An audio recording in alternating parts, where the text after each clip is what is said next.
welcome back to Blog Fix Friday. Blog Fix Friday is my quick Friday vlog where I share a tip or a trick that will help you improve your blog. This week I thought I'd talk about how to get your blog noticed. There is always an influx of new bloggers, especially September, October time, I think, when the children have gone to school and people are at a loose end. They decide to give blogging a go. And also I'm the Brit Mums newbie editor, so I love looking at the new blogs that are launching all the time. I thought it would be a timely vlog to do and to share some tips on how to get your blog out there and get it noticed. That can be the hardest thing when you first start.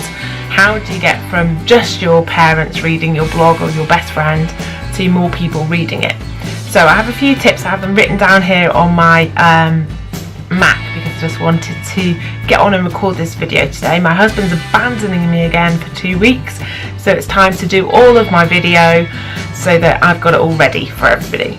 So I'd say the first thing, I mean, it can be really hard to get noticed in the first instance, and it can be hard to also acknowledge when your blog is being read by other people. I still find it weird. It's still like an odd sensation in a way. You blog away in your room or in your house, and then when people know what you've said, it's still weird. It's still sometimes hard to get your head around. But I'd say the first thing is really important. It's what I've always done, is really just be yourself.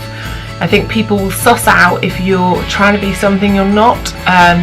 People are usually quite good at spotting fake, and you can't sustain that anyway. So, and why would you want to be something else that you're something other than what you are? So be yourself and really try to let your own voice and personality shine through in your writing. So try to write just as you speak. So I was taught to write, obviously, to do like my degree and stuff quite formally. But a good thing to do when you're writing is use contractions, so use its and things like that, just like you're talking to a person. And I always have to go back through my posts and shorten all of my words to the contracted version of them, because it's better to write as you speak, especially for a blog, but it's sometimes a different shift to make. We're quite formal when we write. So, you know, write good content. There's only, use your own voice. There's only you that can be you, so that is your USP. So that is the thing that makes you different to everyone else. You might have the same experiences as everyone else, but you have them through your eyes, so you have to share that, whatever you're talking about. The next thing is write good content. It goes without saying, but the more your content is valuable and helpful and useful, the more your blog will get noticed. So even if it's, and don't just think it has to be, my sort of niche is easier for people to get their head around because it's blogging tips. So it's blogging tips, or it's, you know, being an entrepreneur, that kind of thing. So I help people in a really obvious way, but you can help people by making them laugh. If your thing is that you're funny, then you're offering that service in a way. So people will always go to your blog if they know that that's where they always feel happy. So if you're an interior designer or a fashion blogger, you've all got your own niche and your own thing to be helpful in, but it's just finding that. So you can give people DIY tutorials, that's still helpful. You can, you know, there's so many things you can do, but try and make sure your posts are helpful or they make people feel something. So people also want that feeling that they're in a novel in a way, that they're invested in your life and that they make you feel something, so they can strike on your own emotions. And that's another good thing. There's people like Katie from Mummy Daddy Me, who, although she writes really good travel posts that would be considered to be useful, her posts are really family orientated, so but they make you feel and they make you connect with her. So that's just as useful as something someone else is doing, but it's really identifying that and really latching onto that.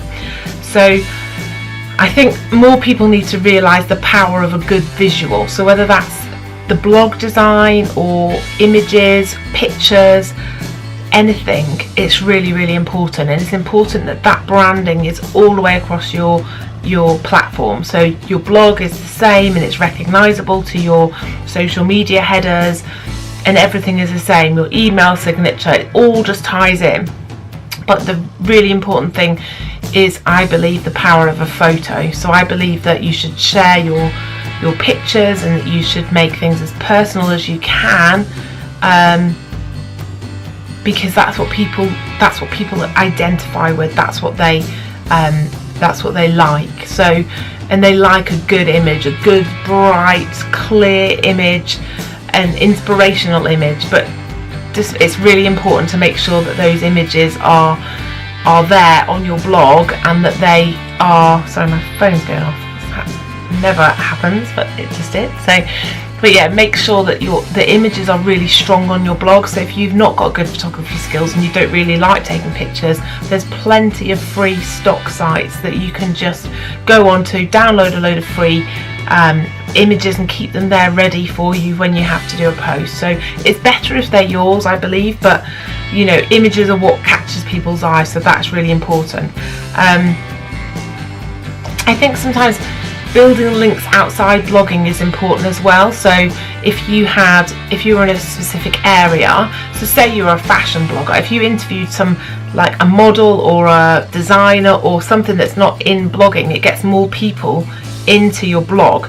You know, imagine if you interviewed a famous fashion designer, you would have lots of people then coming to your blog that found it on Google, that would then expand your blog and get you noticed. So, you know, that's not going to happen every day, but there's no reason why you couldn't interview a model or find a model, or, you know, there's ways to do these things. So, I'd say also create certain posts with certain networks in mind. So if you've got a really good thing that's like a helpful post, a how-to, think, okay, this is going to be really, really optimized for Pinterest. So I'm going to make sure that there's a pinnable image, that it's the right dimensions. I'm going to make sure that I really put a descriptive comment on that image, so that that's what shows up. And it needs to be like sentences long. It needs to be like, you know, I've said this before, but you know, 4 sentences long. Do you need this? And do you struggle with this? Blah blah blah blah blah. This post can help you do this, this, this. Literally all of that in one, on behind the image. So that's what shows up on Pinterest. So really optimize it for the platform. So if you think, actually, it's a really heartfelt thing, but I need to show people things, then it might be suitable for a vlog. It might be the best way to show it is within a video on your blog. So really think about how is the best way, which network would this go better on, and then you'll get more traction on that network. So it's not that you can't then share it on all of them, but think about what the focus is going to be and how you should share that the best. A thing that I did a Facebook Live on last week actually was collaborating with other bloggers, and I think that's been really important to me getting my blog noticed, and I think it's probably one of the best things that people can do.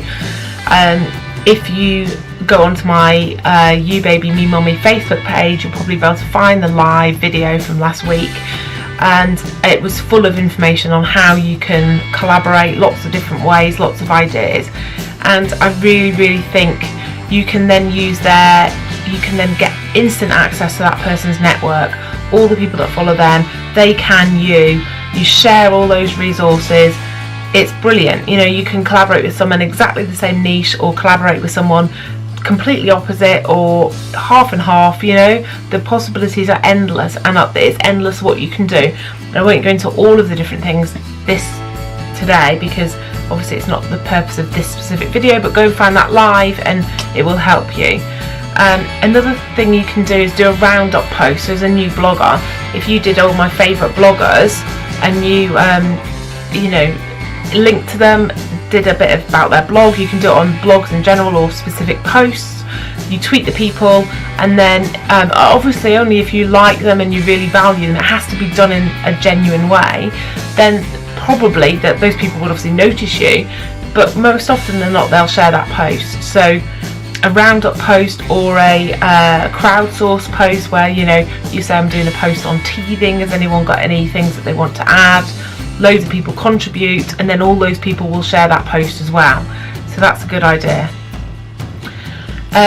Choose the right theme, and it goes back to the design bit. I'd say that it's really important that the theme works for how you want your blog to work, that it has the right sections, and that it shows your post off the best of their ability. So I think we're moving away a little bit from the standard blog posts. I used to love the standard design of, you know, the sidebar on the right and the posts, all full posts. And now I've moved off it because I want to showcase what my blog is about, rather than people have to go through and search through everything to find out that information. So it was important for me to get a different theme so that I could then showcase my sort of mom boss stuff and my family stuff all in a bit more of an obvious fashion. So just make sure that the design and the theme shows your content how you want it to be shown. Join in the community, so it goes back a little bit to the collaboration, but it's just even sharing people's stuff, even going onto their Facebooks and liking their posts, because Facebook screws people. You know, we all know. I had a thing of the week, I won't go into it because this is already going on, but you know, loads of people liked it, shared it, commented, and it showed it to like 600 people. So, you know, go on and help other people, comment, answer their questions, just be a good person and it will come back to you. You can submit your blog to sites like StumbleUpon. They can be really good to get traffic and then obviously get noticed. Guest posts on other people's blogs are a really good way. It's an example of a collaboration, but can be a really good way to get noticed. Being featured, so joining in a linky and then writing a good enough post that it gets featured on that blog will also highlight you more to the community. Really important as a new blogger. Posting consistently, and I'd say one of the biggest things to get noticed by brands is when you go self-hosted. So I started on the free WordPress, and within about 4 months I think I realised what was going on, and I switched to the self-hosted WordPress, and that's when brands started going, oh, so you're serious about this. So it also I think works both ways. It's not to say you're not serious if you're not self-hosted, but it does send out a signal. So this is already a really long video, so I'm going to stop now, but I hope that's helped to give you some ideas of how you really start to go and network and get out there and get your blog the attention it deserves. So if you've got a question for Blog Fix Friday, please let me know. I'm always happy to answer questions, and if not, I'll catch you next week. Bye!